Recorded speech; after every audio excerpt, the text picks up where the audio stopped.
सो now Elin electronics limited का IPO आपका 20 से दिसंबर को ओपन होने वाला है और हम बात कर रहे हैं इसके बारे में और ये क्या नेक्स्ट डिक्सन टेक्नोलॉजीज बनने वाला है जो कि 4,000 रुपए पर उसका शेयर प्राइस चल रहा है। तो इस वीडियो में हम इस कंपनी के बारे में समझेंगे कि कंपनी करती क्या है और उसका स्केल कितना है आगे और आगे क्या हो सकता है, क्योंकि ये ऐसी कंपनी का आईपीओ है भाई जो आप मांग रहे हो, डिमांड है भारत के अंदर कि ऐसे काम ना जगह जगह स्टार्ट हो ताकि हम चाइना से आगे निकल सके। तो यहां पर इस कंपनी का अभी तो आ रहा है बट आगे जो फ्यूचर में आगे आने वाले 5 से 6 साल बाद यहां पर जो है ऐसी कंपनियों का बहुत स्केल यहां पर होना बहुत जरूरी है और ऐसी कंपनियों की नीड बहुत ज्यादा होगी।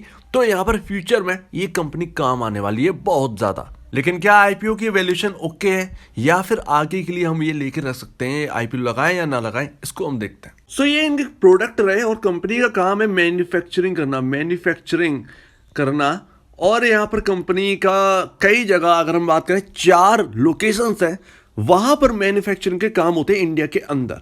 अब आप समझ सकते हैं, मैं आपको बताऊंगा अभी कि चाइना की क्या यहाँ पर जो है इंपॉर्टेंस है पूरे वर्ल्ड में और वो इंडिया पाना चाहता है। तो यहाँ पर देखिए सबसे पहले तो काम आप देखिए, आपने सिर्फ इसके मोटर के बारे में सुना होगा। एलन का मोटर जो है, चाहे आप छोटा मोटर ले लीजिए, चाहे डीवीडी प्लेयर वाला मोटर हो या फिर बड़े स्केल का मोटर हो, यहाँ पर एलन मैन्युफैक्चर करता है। टेबल फैन और सीलिंग फैन से यहाँ पर मैन्युफैक्चर करता है और ये किसके लिए करता है? एलन का कोई अपना ब्रांड नहीं है, नहीं, एलन का अपना ब्रांड नहीं है।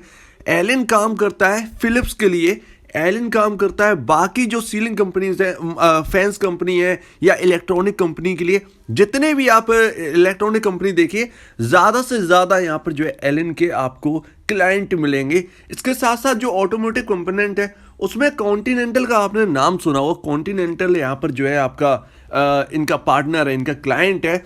बाकी अप्लायंसेस जो भी हैं, आपके वॉशिंग मशीन या बाकी वगैरह वगैरह, वो यहाँ पर बनते हैं।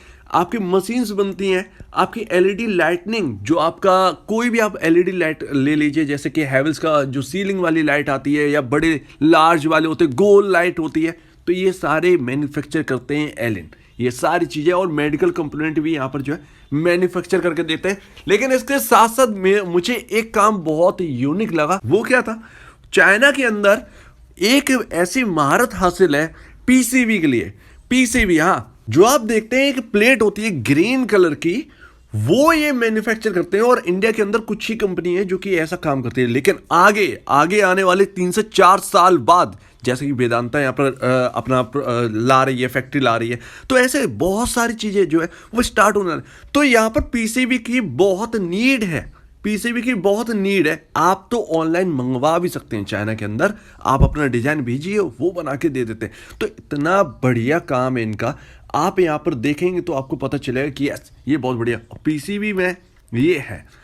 तो ये आगे के लिए ना अगले 3 से 4 साल में ये ऐसा स्टॉक बनने वाला है जो आपको बेनिफिट पर बेनिफिट देने वाला है। जिस तरीके से डिक्सन ने दिया, डिक्सन क्या करती है, एमआई की टीवी यहाँ पर असेंबल करती है, बनाती है भाई। बस यहाँ पर जो है उनका बनाने का काम है, कंपनी से कॉन्ट्रैक्ट लेते हैं और बनाकर दे देते हैं डिस्ट्रीब्यूटर को और डिस्ट्रीब्यूटर यहाँ पर डिस्ट्रीब्यूट कर देता है। सेम टू सेम ये टीवी में नहीं है, बट यहाँ पर टीवी में नहीं है या शायद टीवी के बारे में मुझे पता नहीं है, इसके अंदर मैंने बहुत ज़्यादा देखा नहीं है, बट यहाँ पर इलेक्ट्रॉनिक कंपोनेंट ये बनाते हैं।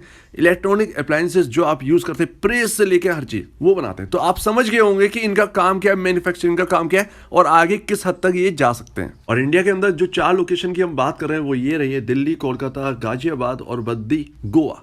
5 है एक्चुअल में, 5 हो गई, बट यहाँ पर जो है बद्दी यहाँ पर सबसे ज़्यादा फेमस आपका फार्मा के लिए भी है, बद्दी यहाँ पर। तो अभी यहाँ पर मैं आपको बता दें तो चाइना की जो मैंने आपको बात करी, चाइना के अंदर घर घर में मैन्युफैक्चरिंग होती है, राइट। और यहाँ पर इंडिया की हम बात करें, हमें हमारे जो कंपोनेंट है, अगर हम बात करें अप्लायंसेस, इंडिया में बनी हुई अप्लायंसेस इतनी महंगी क्यों है? क्योंकि यहाँ पर कॉस्ट लग जाती है। जब यहाँ पर स्केल बढ़ेगी, जिस तरीके से सरकार की स्कीम्स आ रही हैं, तो वो इन कंपनियों को बेनिफिट देगी। और सरकार तो चाहती है कि मैन्युफैक्चरिंग का काम जो है वो बढ़े ताकि यहाँ पर ग्रोथ आए, इसके साथ साथ जॉब्स क्रिएशन लार्ज स्केल पर हो। चाइना में इतना जॉब की किल्लत नहीं है, आपको जगह जगह जॉब मिल जाएगी, बट यहाँ पर इंडिया के अंदर आपको बहुत मुश्किल होता है ऐसी चीज़ों में काम करना। तो जब तक ये कंपनी बड़ी नहीं बनेगी तब तक ये जॉब भी आपको ज़्यादा प्रोवाइड नहीं करवा पाएंगी। तो सरकार के ऊपर रहिए, सरकार की जो स्कीम्स है वो इन कंपनी के लिए बहुत ज़्यादा बेनिफिशियरी है। चाहे आपका यहाँ पर डिक्सन हो या आपका एलन हो, दोनों ही कंपनी लार्ज स्केल पर वर्क करेंगी आगे चलकर। और टाटा इलेक्ट्रॉनिक भी देख लीजिए, सेम टू सेम, मतलब है तो सारे एक ही काम ना। तो आगे बहुत अच्छा रहने वाला है ऐसी कंपनियों का फ्यूचर। अब यहाँ पर फाइनेंशियल की बात करें और कंपनी का अगर आईपीओ की बात करें, 400 करोड़ प्लस का आईपीओ है ये। तो बहुत छोटा आईपीओ, बहुत बड़ा आईपीओ नहीं है।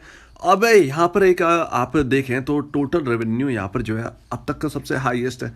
मार्च 2022 की अगर हम बात करें, 1094 करोड़ का यहाँ पर जो है आपका नेट सेल है, टोटल रेवेन्यू है। और प्रॉफिट यहाँ पर 39.15 करोड़ है। तो आप ये ध्यान रखिएगा, 4 साल से ये प्रॉफिटेबल कंपनी है, लगातार प्रॉफिट करते जा रहे हैं। हालांकि यहाँ पर जो है आपको प्रॉफिट कम दिख रहा होगा, बट बहुत सही है। आप डिक्सन का देखोगे तो आपको भी पता चलेगा, उसके में नेट सेल बहुत ज़्यादा है लेकिन नेट प्रॉफिट बहुत कम है। क्योंकि यहाँ पर जो है नेट सेल तो बड़े हिसाब से बात है, आपको लार्ज पर दिखेगी, बट नेट प्रॉफिट उसमें कम होगा क्योंकि यहाँ पर बहुत ज़्यादा खर्चा भी रहता है।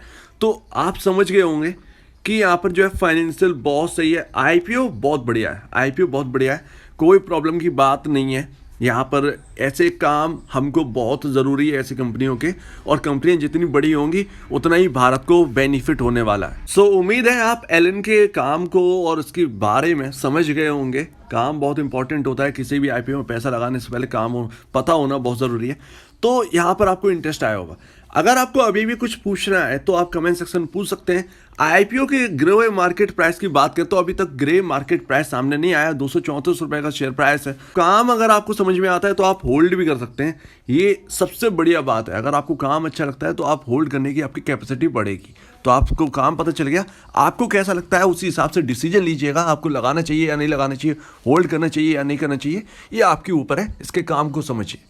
तो उम्मीद है आपको पूरी बात यहाँ पर समझ में आ गई हो। ग्रे मार्केट प्राइस जो है वो आपको 20 दिसंबर से पहले आपके सामने आ जाएगा या फिर उसी दिन आ जाएगा। तो आप देख लीजिएगा, उसको हम अपडेट कर देंगे। तो अगर आपको इस वीडियो में कोई प्रॉब्लम है, कुछ पूछना है, कुछ बताना है, कुछ कहना है तो प्लीज कमेंट सेक्शन में कहिएगा। और अब दीजिए मुझे वीडियो देखने के लिए बहुत धन्यवाद दोस्तों।